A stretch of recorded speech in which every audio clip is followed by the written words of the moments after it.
Salam Bapak Ibu yang dikasihi oleh Tuhan Yesus.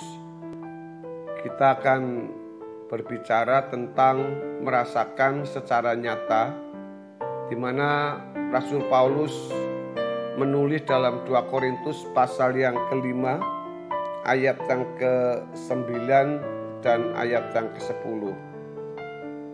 Paulus menuliskan, sebab itu juga kami berusaha, baik kami diam di dalam tubuh ini maupun kami diam di luarnya, supaya kami berkenan kepadanya.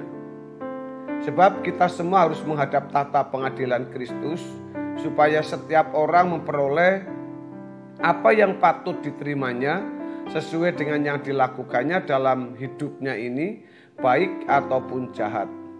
Saudara, banyak tulisan Paulus yang lebih bersifat individual. Artinya, apa yang dia tulis mewakili dirinya sendiri.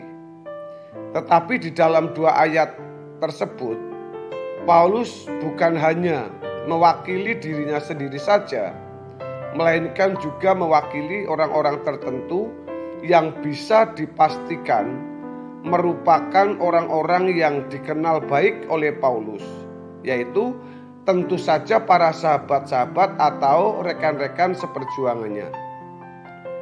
Di situ dikatakan kami, bukan saya, dalam bentuk jamak antara kau dan aku. Jadi Paulus melihat bukan hanya dirinya sendiri yang bisa berkenan, tetapi juga orang-orang di sekitarnya yang berusaha untuk berkenan kepada Allah. Tentu kita yang hidup di zaman yang berbeda, tetapi bagian dari tubuh Kristus juga dapat menjadi bagian dari komunitas orang-orang yang bisa berkenan. Dengan demikian, kita optimis dapat mencapai kehidupan sebagai anak-anak kesukaan Bapa yang hidup berkenan kepada Allah. Kehidupan Rasul Paulus dapat menjadi standar moral kehidupan orang percaya. Keselamatan adalah usaha atau proses dikembalikannya manusia ke rancangan Allah semula. Dalam hal ini, keselamatan adalah suatu hal yang harus diperjuangkan dengan sungguh. Kesungguhan memperjuangkan keselamatan tersebut bukan terletak kepada pengadaan akses keselamatan. Kita hanya diselamatkan oleh dan melalui Tuhan Yesus Kristus yang telah mati di atas kayu salib, yang menyerahkan dirinya menanggung dosa kita. Kebaikan sebesar apapun tidak dapat menyelamatkan manusia tanpa korban Tuhan Yesus di kayu salib. Namun di sini Tuhan Yesus berkorban dapat menyelamatkan manusia, supaya dengan korban itu manusia dapat atau harus memperjuangkan pengembalian dirinya kepada rancangan semula Allah. Karakter yang semakin diubahkan menuju keserupaan dengan Kristus adalah pengembalian manusia kepada rancangan semula.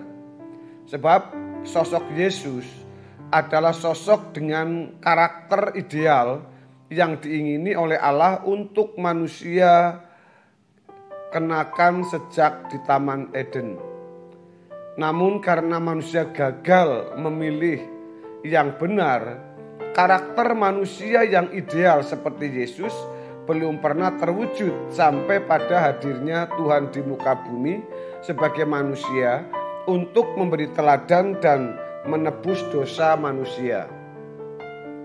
Pemugaran kembali karakter manusia menjadi seperti Yesus merupakan isi dari keselamatan. Keselamatan ditinjau dari isi manusia, dari sisi manusia, adalah sebuah proses yang harus diusahakan dengan serius. Harus ada 2 pihak yang aktif, pihak Tuhan atau tentu diwakili oleh atau dengan Roh Kudus, dan pihak kita sebagai manusia yang merespon penggarapan Tuhan tersebut. Oleh sebab itu keselamatan adalah momen manusia dikembalikan ke rancangan Allah, di mana rancangan semula itu adalah manusia harus segambar serupa dengan Allah. Tuhan Yesus mengemukakan dengan kalimat sempurna seperti Bapa. Di dalam Matius pasal 5 ayat yang ke-48, Paulus mengemukakan dengan kalimat serupa dengan Yesus dalam Roma 8 ayat 29. Petrus menulis agar kita kudus seperti Bapa yang juga kudus. Juga di dalam teks lain dikatakan hidup tidak bercacat, tidak bercela dalam 1 Petrus 1 ayat 15. Kita harus yakin bahwa hal ini bisa dicapai. Sebab Tuhan tidak akan memberi perintah yang tidak dapat kita tidak lakukan. Maksud saya Tuhan pasti perintahnya dapat dilakukan oleh kita. Kalau orang memandang bahwa hidup suci, berkenan kepada Allah atau menjadi anak kesukaan Allah adalah sesuatu yang tidak bisa dicapai, berarti memandang atau menuduh Allah sebagai pembohong. Orang-orang seperti ini akan celaka sekali. Tanda yang nyata dari seseorang yang menjalani proses keselamatan dengan sungguh adalah menghasilkan perubahan yang nyata.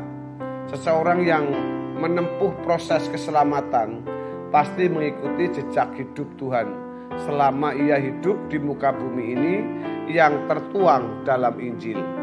Saudaraku yang dikasihi oleh Tuhan Yesus, dengan demikian dari hari ke hari ada perubahan nyata yang terlihat dalam perkataan, cara mengambil keputusan, berhubungan dengan orang lain, mengendalikan emosi, dan lain sebagainya.